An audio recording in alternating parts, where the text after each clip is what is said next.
এক জঙ্গলে ছিল একটি বাঘ এবং একটি শিয়াল। তারা খুব ভালো বন্ধু ছিল। একদিন তারা দুজন চিন্তা করল, পশ্চিম পাশের জঙ্গলে শিকার করতে যাবে। হাঁটতে হাঁটতে দুজনের একসাথে দেখা হলো। বাঘটি শিয়ালটাকে বলল, কিরে ভাগ্নি, এখন আসলি? শিয়াল বলল, আসতে দেরি হয়ে গেছে।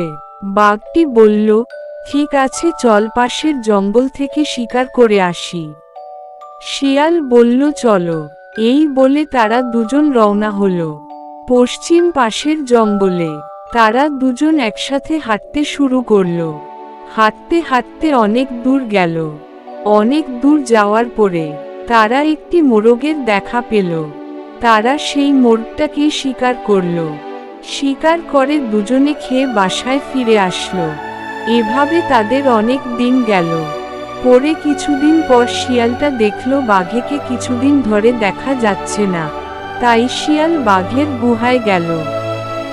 গোয়ার সামনে গিয়ে মামা মামা করে ডাকতে শুরু করলো। তারপর বাঘটি শিয়ালটিকে গুহার ভিতরে ডাকলো।